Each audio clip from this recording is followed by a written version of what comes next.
Thank you. I'm Dina's older sister. I appreciate the opportunity to speak to the media today. You know, for over 44 years, members of the media may have been available to me, but I generally withheld any public comments. I was concerned that the justice process that has brought us together today could have been jeopardized. But today that process has been finalized. I can't begin to name everyone that deserves thanks.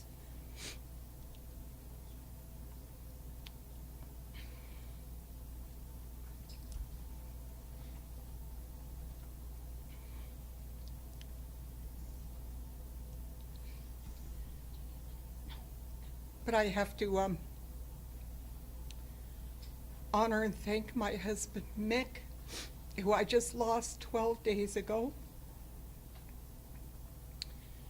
for his support and love over all these years. I believe that now he's reunited with my parents and with Dina, and he met Dina when she was 14 years old. Okay, to begin, since you're my audience, I need to say to you, after all these years, that your words can hurt, but your words can help and heal also. Please think about that as you write. Over these years, I've seen a distinct shift away from human compassion and acknowledgement of victims' rights and issues and beyond factual reporting toward advocacy for violent offenders and political posturing. What societal interest does that serve? Especially when there is absolutely no question of guilt, as in this case. Recognizing that we all live in a social media world of sound bites, here are some facts and some kind of by the numbers that are important to me and I thought you may be interested in, from high to low. 1 in 17 octillion. The results of the recent DNA test reporting the likelihood that Dina's murderer was anyone other than this inmate. Octillion has 27 zeros, by the way. I didn't know that. 43 and 20.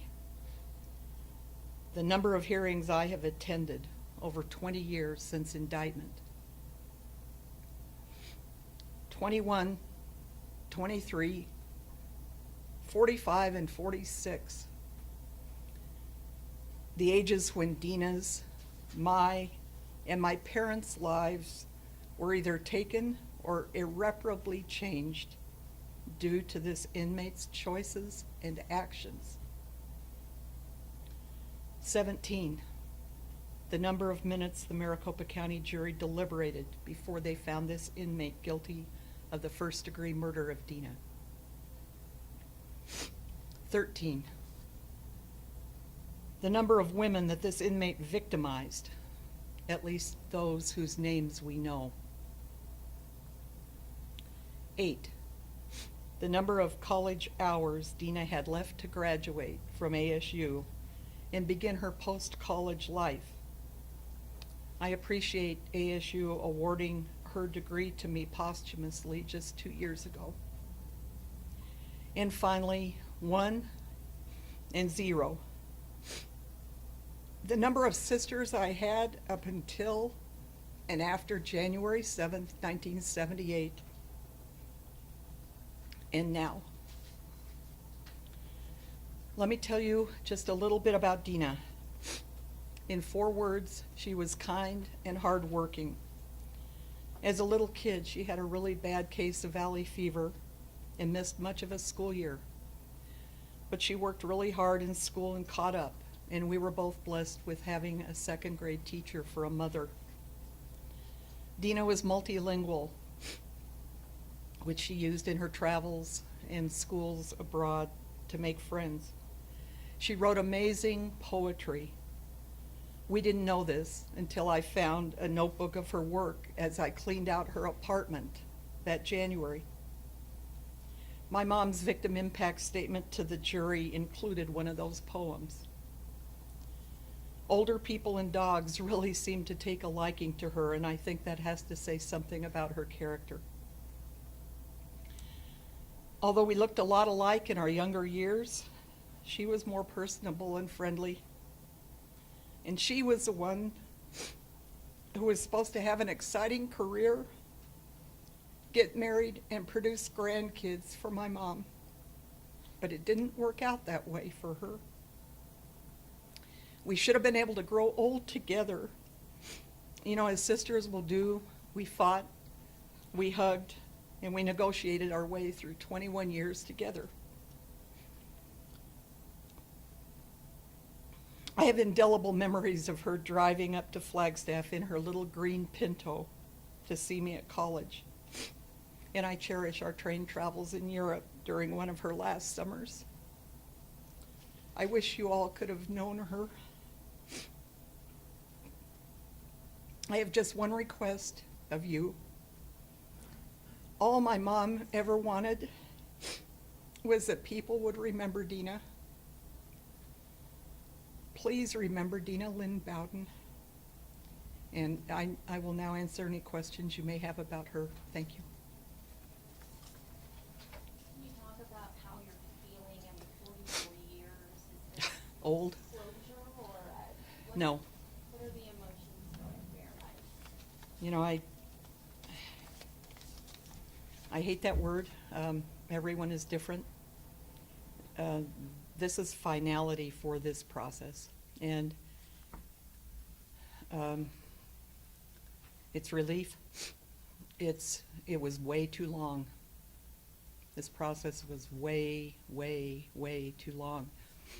And in the whole scheme of the system, I think this really was one of the shorter ones. Oh, Kleenex, sorry. How am I feeling?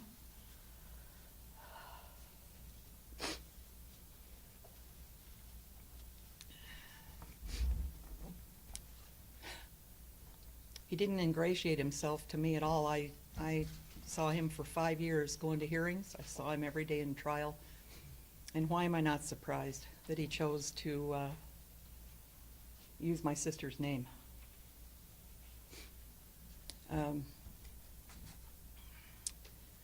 In the days to come, I'm sure that there will be, this has been a large part.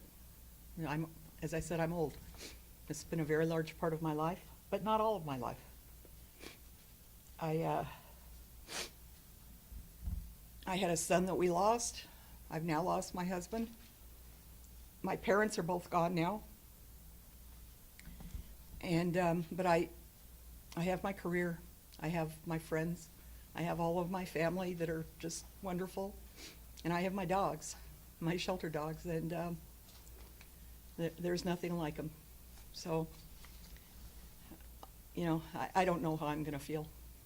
If not closure, then do you feel like justice has been served? Yes, the process is final. Yes. There was, as I said in my statement, and at the time the defense pushed yet again for another round of DNA testing, I thought, what now? Here we go again, something else. 1 in 17 octillion, really? Are they glad that they had that testing?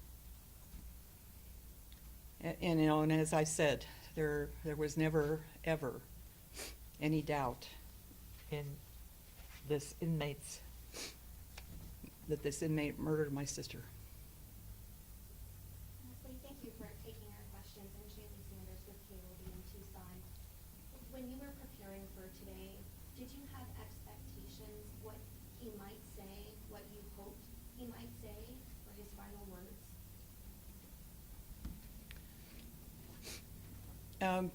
Maybe I'll just respond in what I said when I appeared before the Board of Executive Clemency. When was that? A week ago? 2 weeks ago? And what I said to them at that time was, he made choices. He chose not to even respect that board to appear. and therefore I'm not even going to waste any more breath or words on him. I'm not surprised that he spoke. That's all I'm going to say. Leslie, you talked about wanting to make sure that the memory of Dina lives on. As her older sister, what do you miss the most about her?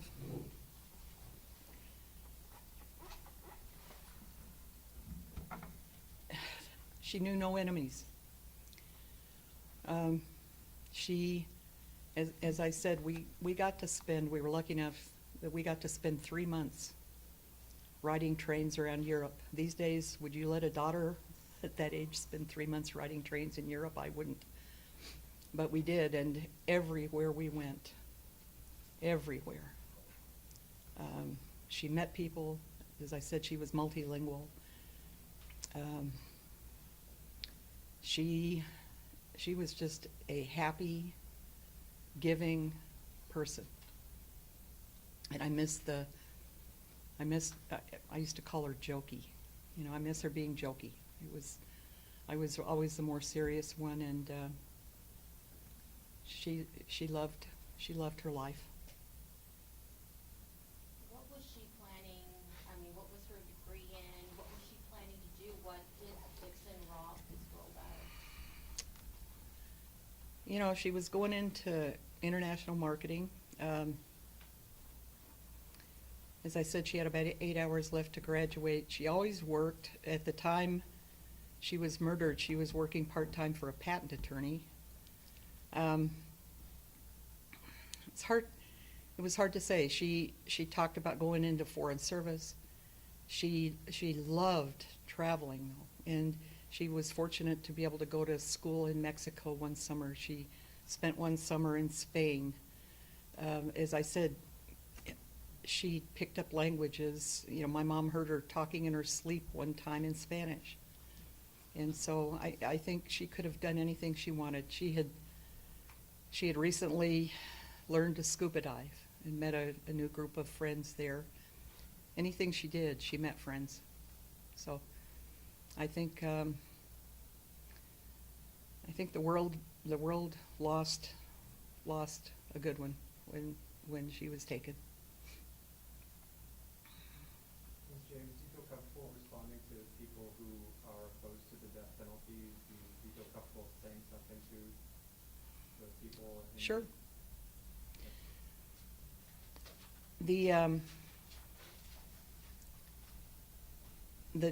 The death penalty is currently the law in the state of Arizona.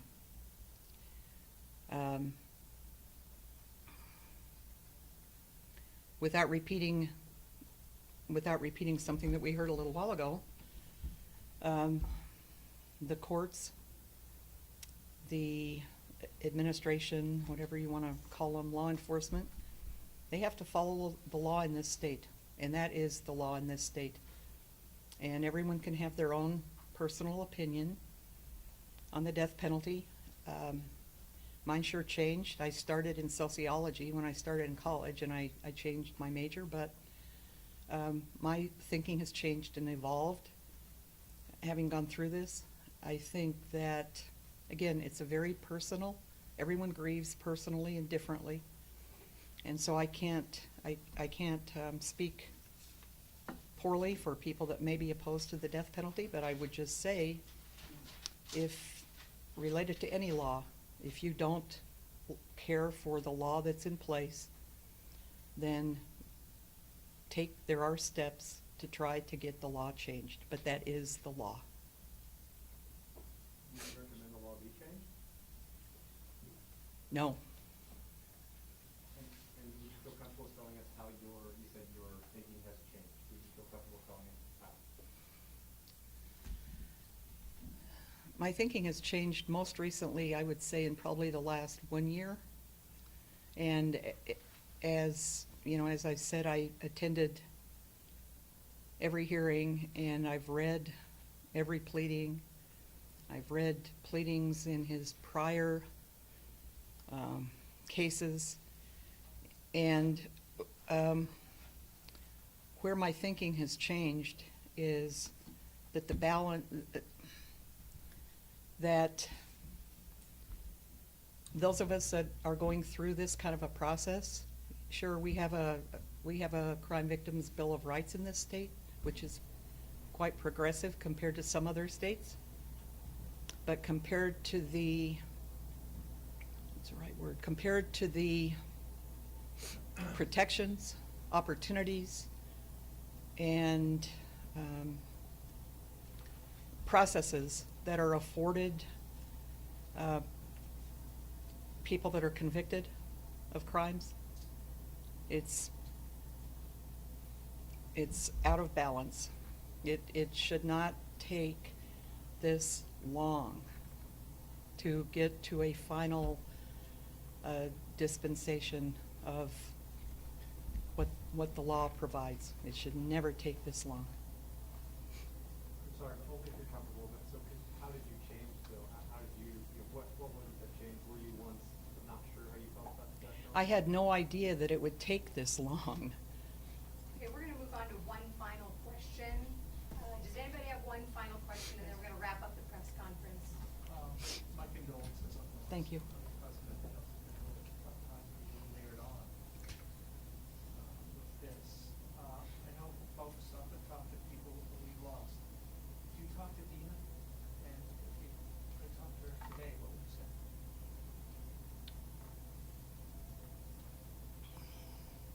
She knows. She knows. That's all.